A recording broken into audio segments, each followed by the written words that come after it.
Ellen DeGeneres had faced many unexpected moments during her decades-long career, from surprise celebrity drop-ins to technical difficulties, but nothing quite prepared her for the afternoon when a passionate activist in her audience stood up and challenged everything she thought she knew about handling controversy on live television. What started as a routine Wednesday show became a masterclass in civil discourse, and a reminder that even the most beloved public figures must sometimes navigate the choppy waters of public disagreement with grace and authenticity. It was a bright Wednesday afternoon at the Ellen Studios, and the energy was typically upbeat as they prepared for what was scheduled to be a light-hearted episode. Ellen, wearing a vibrant coral blazer over crisp white jeans, was in an excellent mood as she planned to feature several feel-good segments, including a surprise reunion and her popular No or Go game with audience members. The studio was packed with enthusiastic fans who had won tickets through various contests and social media campaigns. Ellen had just finished interviewing a young entrepreneur who had created an app to help senior citizens connect with technology when she decided to engage with the audience during a brief segment before introducing her next guest. This kind of spontaneous audience interaction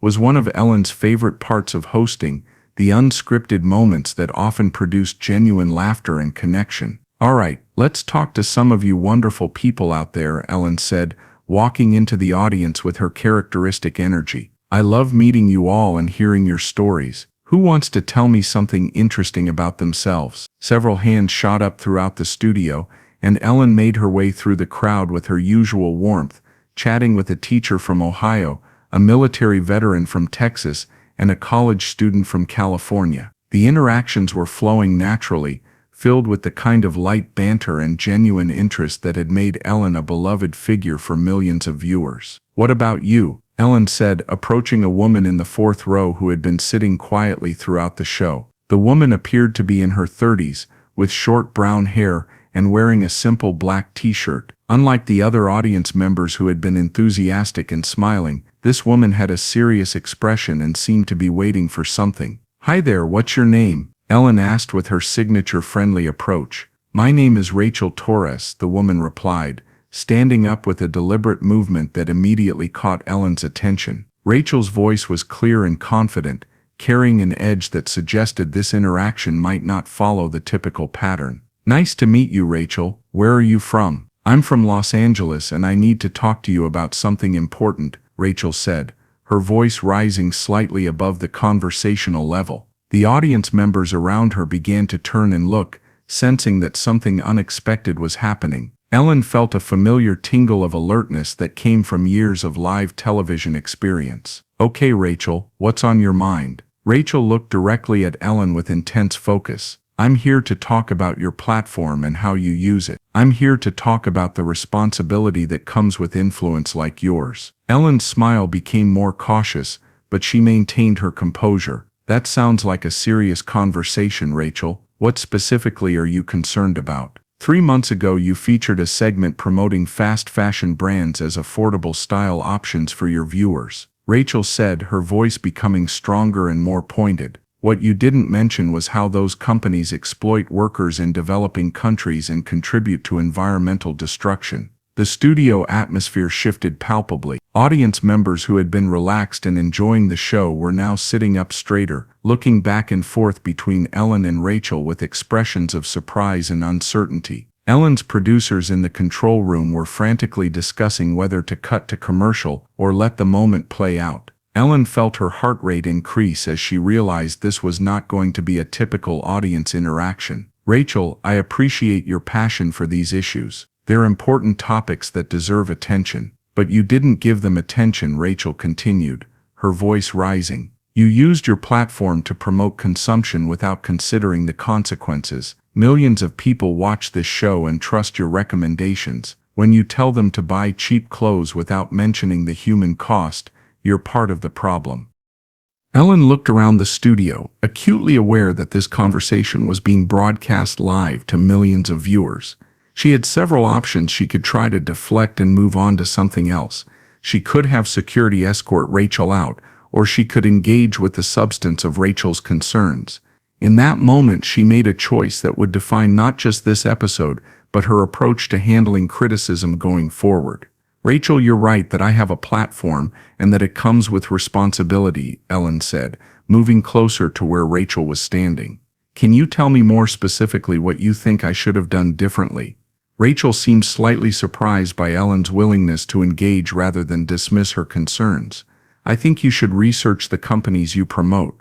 I think you should consider the impact of encouraging consumption, and I think you should use your influence to educate people, not just entertain them. Those are fair points, Ellen acknowledged, and the audience seemed to relax slightly at her calm response. But Rachel, can I ask you something? Do you think there's a way to have this conversation that doesn't involve disrupting a show that's meant to bring people joy? Joy for who? Rachel shot back. Joy for the viewers who can afford to buy things, while the workers making those things live in poverty. Joy built on ignorance isn't real joy, Ellen. It's privilege. Ellen felt the weight of Rachel's words and the intensity of the moment. She was acutely aware that how she handled this situation would be analyzed and discussed far beyond the confines of this studio. You know what, Rachel? You're challenging me, and I think that's actually important, Ellen said, making a decision that surprised even herself. I don't like being confronted any more than the next person, but maybe that's exactly why conversations like this need to happen. The audience was completely silent now, watching this unprecedented exchange unfold. Some looked uncomfortable with the confrontation, while others seemed intrigued by the departure from typical daytime television fare. Can I ask you to sit down so we can talk about this properly? Ellen requested. I think your concerns deserve more than a quick back and forth. Rachel hesitated for a moment, then slowly sat back down, though she remained on the edge of her seat with an alert, watchful expression. Ellen pulled up a chair from the front row and positioned it so she could face Rachel directly, while still being visible to the cameras and the rest of the audience. Rachel, tell me about your background. What made you passionate about these issues? I'm a labor rights organizer, Rachel explained, her voice still intense but slightly less confrontational now that Ellen was giving her space to explain. I've spent time in factories in Bangladesh and Vietnam, talking to workers who make the clothes that end up in American stores. I've seen 13-year-olds working 14-hour days for pennies so we can have $5 t-shirts. Ellen felt the weight of this information settling over the studio. That sounds heartbreaking and infuriating. It is. And when I see someone with your reach promoting those same companies without acknowledging the human cost, it feels like betrayal, because you're someone people trust, someone they see as caring about others. Ellen paused, considering her response carefully. Rachel, I hear what you're saying, and I think you're right that I should do better research before promoting any company or product. But can I share something with you? Rachel nodded, her defensive posture softening slightly. Part of my job is to make people's days a little brighter, to give them some relief from difficult news and hard realities, Ellen continued. I struggle sometimes with how to balance that mission with addressing serious issues. It's not an excuse, but it's an honest challenge. But that's exactly my point, Rachel responded, leaning forward. You can't separate joy from justice. Real happiness comes from knowing that your choices aren't hurting other people. When you help people shop more ethically, you're not taking away their joy, you're making it more meaningful. Ellen found herself nodding thoughtfully.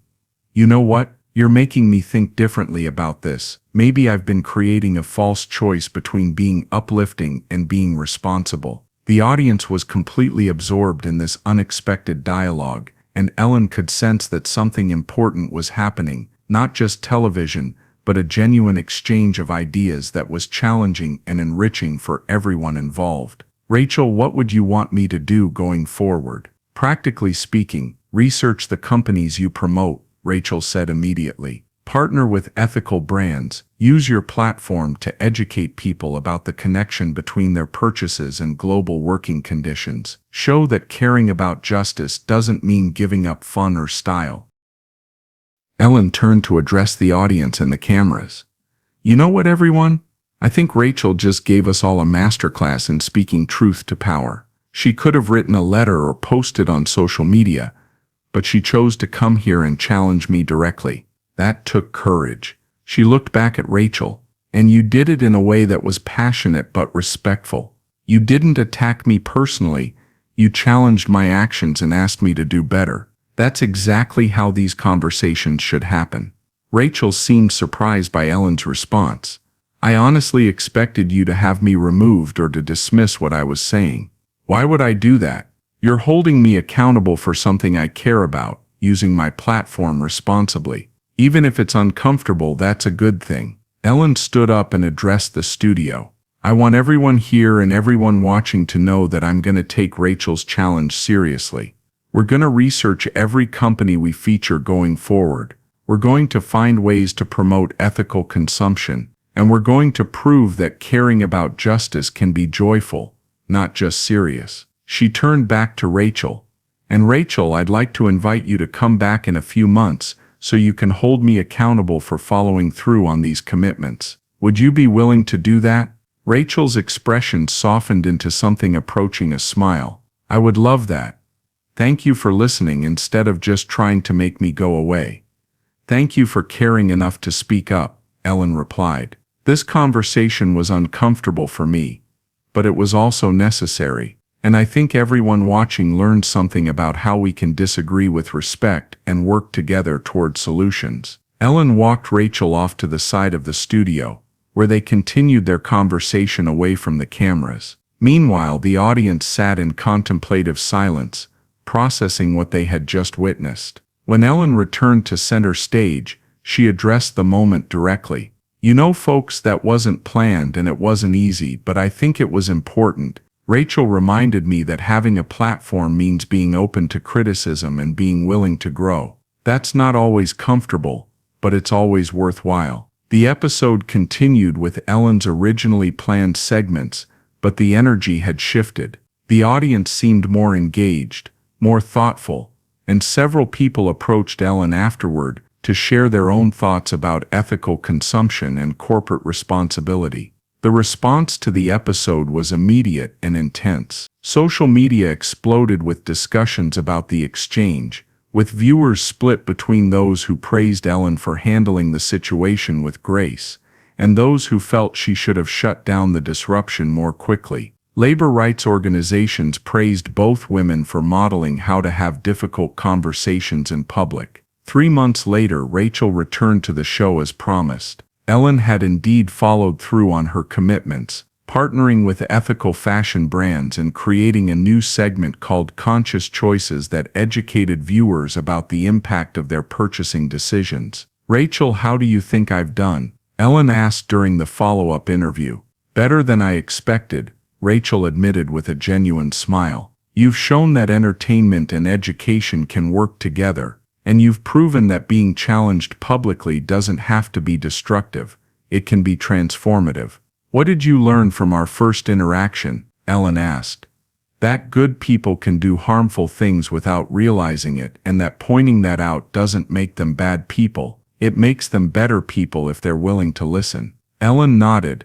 "And I learned that being uncomfortable isn't the same as being attacked. Sometimes discomfort is exactly what we need to grow." The original episode became a case study in crisis communication and civil discourse, used in journalism and communications courses to demonstrate how public figures can handle unexpected criticism with authenticity and grace. But perhaps more importantly, it sparked a broader conversation about the responsibility of media figures to consider the impact of their endorsements and the power of direct action to create positive change. "What Rachel taught me that day," Ellen reflected months later, "is that real leadership means being willing to be wrong and to change. It means creating space for voices that challenge us, even when it's uncomfortable, especially when it's uncomfortable. Because sometimes the most important moments happen when someone has the courage to speak truth to power, and power has the wisdom to listen.